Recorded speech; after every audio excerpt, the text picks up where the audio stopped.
একে একে বিএনপির সব প্রজেক্ট ব্যর্থ হয়ে যাচ্ছে।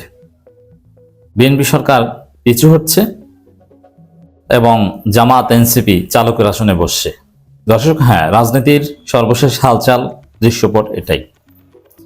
দর্শক, আমি অনেকগুলো পয়েন্ট দেখাবো যে বিএনপি সরকার চেষ্টা করেও পিছু হতে বাধ্য হয়েছে জামাত এনসিপির চাপে।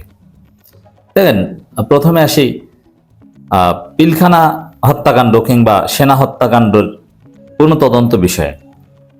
স্বরাষ্ট্রমন্ত্রী সালাউদ্দিন আহমেদ স্পষ্ট করে বলেছিলেন যে আমরা পুনরায় তদন্ত করব, সমস্ত পত্রিকা এসেছে।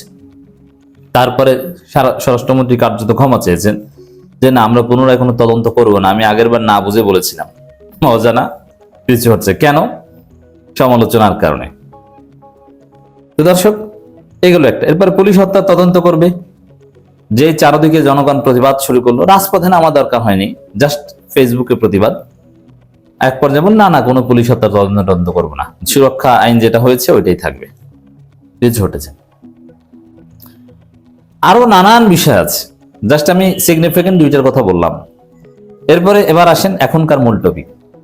আওয়ামী লীগের অফিস খোলা, আওয়ামী লীগকে বৈধতা দেয়া। আওয়ামী লীগ বিএনপিকে ভোট দিয়েছে, এই কৃতজ্ঞতার অংশ হিসেবে আওয়ামী লীগের অফিস খুলে দিতে চেয়েছিল বিএনপি, কিন্তু দেখা গেছে যে খুলে দিয়েছে, যারা খুলেছে তাদেরকে বিএনপি সরকার ধরতে বাধ্য হয়েছে, খোলা অফিস বন্ধ করে দিতে বাধ্য হয়েছে। অনেক জায়গায় তো জনতা খোলা অফিস একদম পুড়িয়ে দিয়েছে। এর মানে আওয়ামী লীগকে নিয়ে আরো নানান বিষয় নিয়ে যে পরিকল্পনা করে বিএনপি সরকার, তার উপর তারা ইস্তেকামাত থাকতে পারে না, পিছু হটতে বাধ্য হয়। সিদ্ধান্ত নিয়েছিল যে সংসদের ডেপুটি স্পিকার দুইটা করবে, একটা বিএনপি নিজেরা রাখবে, একটা জামাতকে দিবে।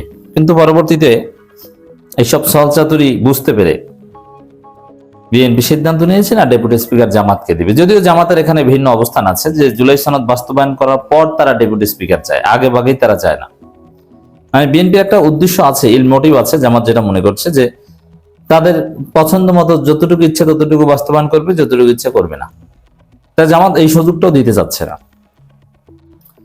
সংবিধান সংস্কার পরিষদের শপথ বিএনপি নেয়নি, কিন্তু এখন গুঞ্জন শোনা যাচ্ছে যে সংসদ স্পিকার ডেপুটি স্পিকার নির্বাচন করার পরেই তারা সংবিধান সংস্কার পরিষদের শপথ নেবে।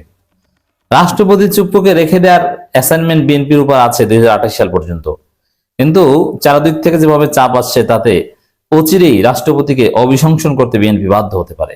মানে বিএনপি যা চায় সেরকম কিন্তু হচ্ছে না, হয় না। এমনকি এই যে ফ্যামিলি কার্ড থেকে শুরু করে কৃষক কার্ড, আরো নানান কিছু যেগুলো বিএনপির ইশতেহার ছিল, এগুলোও করতে পারবে না।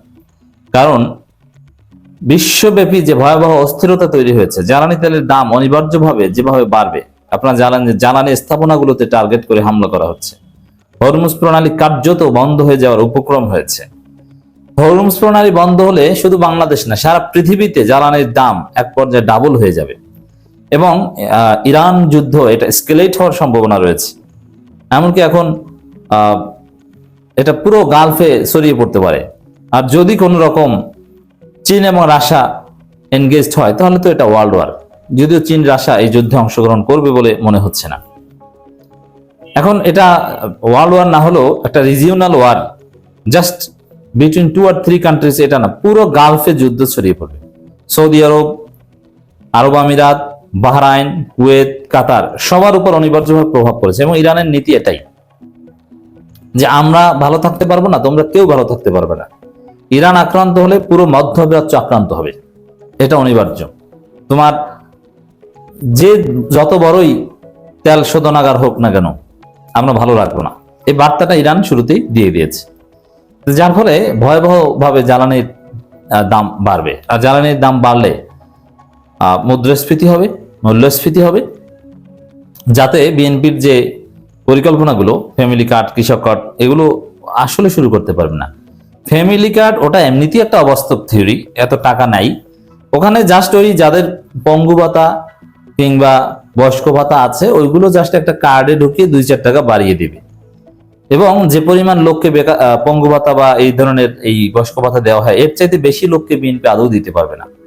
জাস্ট একটু হাঁক ডাক নাম টাম নেবে, কিন্তু দিন শেষে ফলাফল যে টাকাই নাই, টাকাই থাকবে না। রিজার্ভ কোথায় যে নামে, বাংলাদেশে দুর্ভিক্ষ হলেও সেটা অসম্ভব নয়, কারণ দেশের অবস্থা ভালো না, বিশ্বের অবস্থাই ভালো না।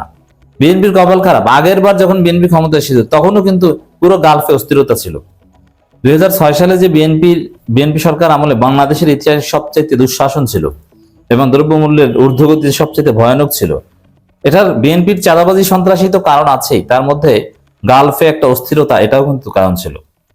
তখন পৃথিবীর বিভিন্ন জায়গায় যুদ্ধ লেগেছিল এবং বিএনপি সরকারের পুরো টাইমটাই কিন্তু ওয়ার অন টেরর চলেছিল যুক্তরাষ্ট্রের। তা এতে বিএনপির এমনিতেই কপাল খারাপ ছিল। এবার আবার বিএনপি ক্ষমতায় আসতে না আসতেই এখন আগের বার সেই ওয়ার অন টেরর 2001 থেকে শুরু হয়ে একদম প্রায় 2020-22 পর্যন্ত 21 সাল পর্যন্ত চলেছে। এখন আবার ইরানে যে অস্থিরতা তৈরি হয়েছে এটা বিএনপির পুরো মেয়াদে চলে কিনা বলা যায় না। আর পুরো মেয়াদে জ্বালানি তেলের দাম যদি বৃদ্ধিপ্রাপ্ত থাকে তাহলে তো বিএনপির অবস্থা খারাপ। তা কোনো পরিকল্পনাই কিন্তু বিএনপির সফল হবে না। বিএনপিকে পাপে ধরেছে হয়তো, কারণ বিএনপি ক্ষমতা আসার সাথে সাথে যেভাবে ধর্ষণ বেড়ে যাচ্ছে, যেভাবে অমানবিকতা পাশবিকতা বৃদ্ধি পাচ্ছে, তাতে গজব করাটা স্বাভাবিক। তো দর্শক, এখানে আওয়ামী লীগ নিয়ে একটা অসাধারণ রাজনীতি। নাহিদ ইসলাম বলেছেন আওয়ামী লীগ যেখানে কার্যক্রম শুরু করবে এনসিপি সেখানে বাধা হয়ে দাঁড়াবে। এখানে বিএনপির একটা পরিকল্পনা হচ্ছে যে আওয়ামী লীগকে তারা একটা স্কেল পর্যন্ত কাজ করতে দিবে, একদম পুরোপুরি আওয়ামী লীগ ফার্স্ট সেকেন্ড হবে তা না, রিফান্ড আওয়ামী লীগকে ফোর্থ ফিফথ একটা দল হিসেবে এক্সিস্ট করতে দিবে তারা, কিন্তু না, এনসিপি তাও দিবে না। নিষিদ্ধ আওয়ামী লীগ নামে কোনো দল বাংলাদেশে আর থাকবে না।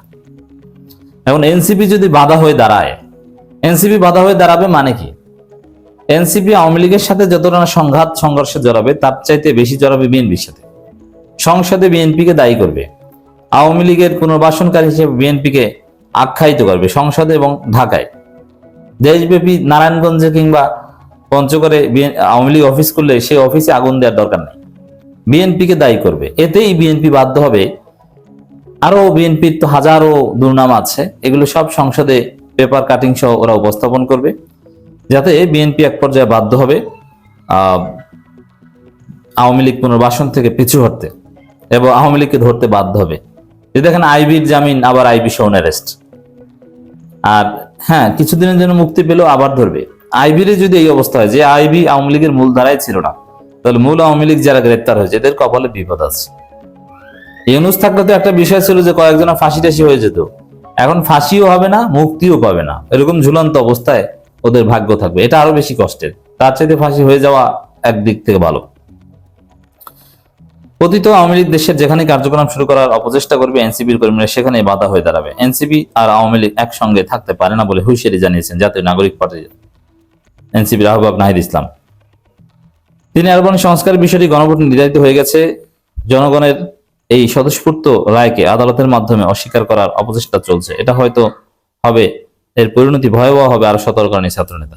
এমনকি ওই যে আদালতের ঘাড়ে বন্দুক ধরে জুলাই সনদ বাতিল, গণভোটের রায় বাতিল, এগুলোর যে চেষ্টা বিএনপি করছে, সরাসরি এটা বিএনপি এর সাথে জড়িত, এটা স্পষ্ট হয়ে গেছে, এটাও ব্যর্থ হচ্ছে বলে আমরা দেখতে পাচ্ছি।